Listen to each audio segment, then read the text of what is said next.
एक गांव में मीना और रीना नाम की दो बहनें रहती थीं। रीना बड़ी थी और मीना उससे 2 साल छोटी। दोनों बहनों में बहुत प्यार था और दोनों हमेशा साथ साथ रहती थीं। उनके पिताजी का रीना मीना नाम का ढाबा था।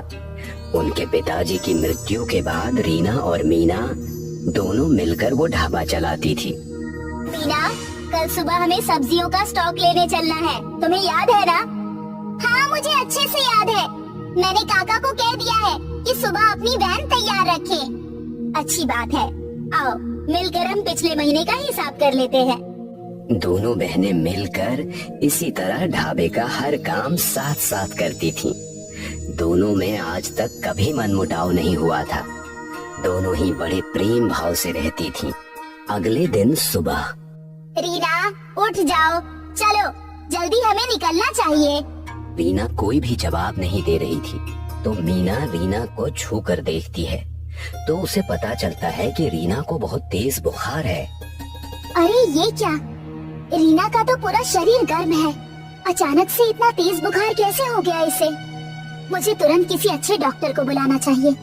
मीना हरिया काका को कहकर डॉक्टर को बुलाती है। डॉक्टर रीना को देखते हैं और उसे दवाई खिलाकर आराम करने की सलाह देते हैं। मीना भी रीना से कहती है कि उसे बहुत आराम की जरूरत है। पर मीना, अब तू अकेली कैसे जाएगी? ढाबा कैसे संभालेगी? ये मेरी तबीयत को भी अभी खराब होना था। रीना, तुम चिंता मत करो, मैं सब संभाल लूंगी। तुम सबसे पहले अपनी तबीयत की फिक्र करो। मैं अभी हरिया काका के साथ जाती हूँ और सब्जियाँ लेकर ढाबा पहुँचती हूँ, फिर तुम्हें देखने आती हूँ। मीना ने इससे पहले कभी अकेले कुछ नहीं किया था, इसलिए वो थोड़ा घबराई हुई भी थी। वो हरिया काका के साथ सब्जी मार्केट पहुँचती है। वहाँ पर उसे एक सब्जी वाला मिलता है। आइए मैडम, आइए, बताइए कौन कौन सी सब्जियाँ पैक कर दूं? एकदम ताजी हैं, कौन सी दे दूं? भैया जी, 5 किलो टमाटर और 10 किलो आलू।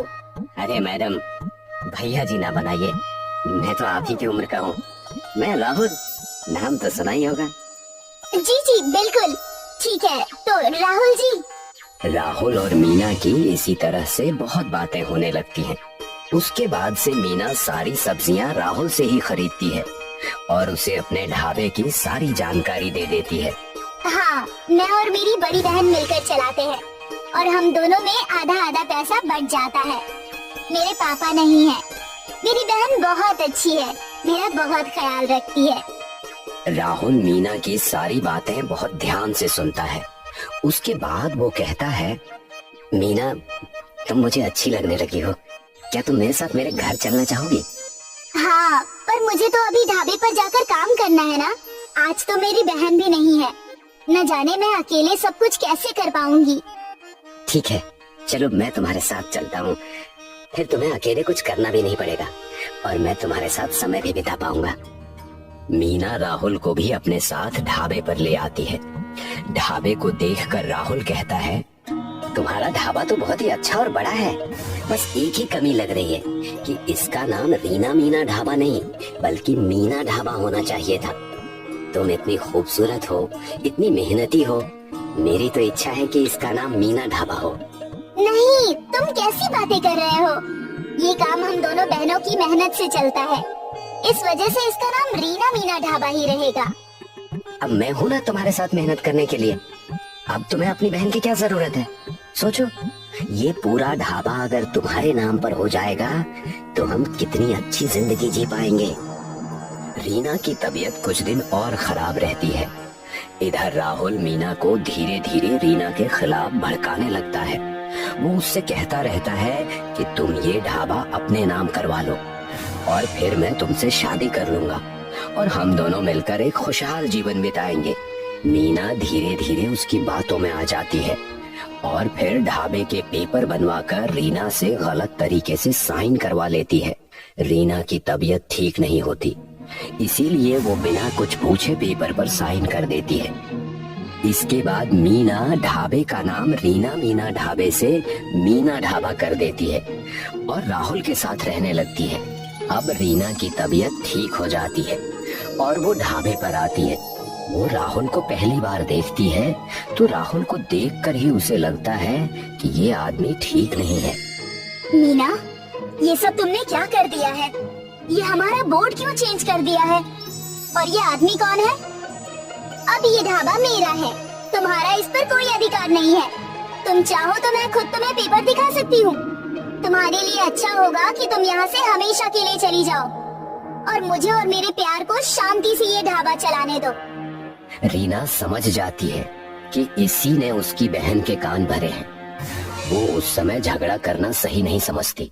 उसे पूरा विश्वास होता है कि ये सब किया धरा राहुल का है, पर अभी मीना की आंखों पर प्यार की पट्टी बंधी थी, इसलिए वो वहाँ से चली जाती है।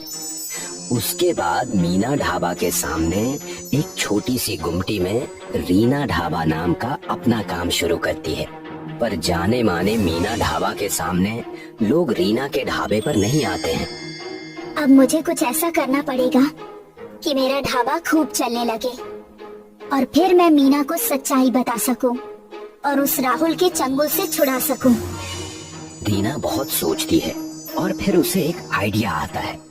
वो सोचती है कि क्यों ना एक ही थाली में 54 प्रकार के व्यंजन परोसे जाएं, ताकि लोगों को खूब वैरायटी खाने को मिले और एक ही प्लेट में उनकी सारी इच्छाएं पूरी हो जाएं।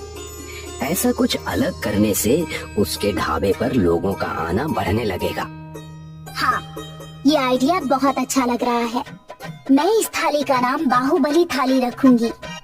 अब मेरे ढाबे की बाहुबली थाली पूरे शहर में फेमस होगी। रीना अपना बाहुबली थाली लॉन्च कर देती है।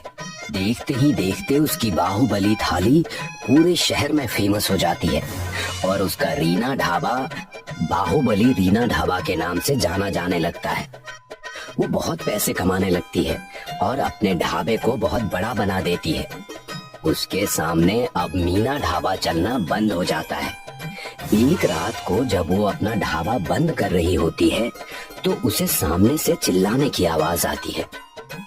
अरे अब तो तुम्हारे पास चौवन्नी भी नहीं बची है। मैं तुम्हारे साथ नहीं रह सकता। मैं जा रहा हूँ। तुम अपने इस ढाबे को संभालो और ना कुछ हो सके तो यहीं इसी ढाबे में खुद को मार देना। पर तुमने तो कहा था कि तुम मुझसे बहुत प्यार करते हो और किसी भी हालत में मुझे छोड़कर नहीं जाओगे। जब तक पैसा है तब तक प्यार है। अब मुझे तुम्हारे पास कोई फायदा नहीं दिखता। ये सब सुनकर मीना रोने लगती है। राहुल वहाँ से चला जाता है और तभी रीना उसके पास आती है और उसे गले लगा लेती है। मीना बहुत रोती है और रीना से माफी मांगती है। रीना मीना को माफ कर देती है और फिर दोनों बहनें मिलकर दोनों ढाबों को बहुत ही अच्छे तरीके से चलाती हैं और पूरे शहर में उनका नाम हो जाता है।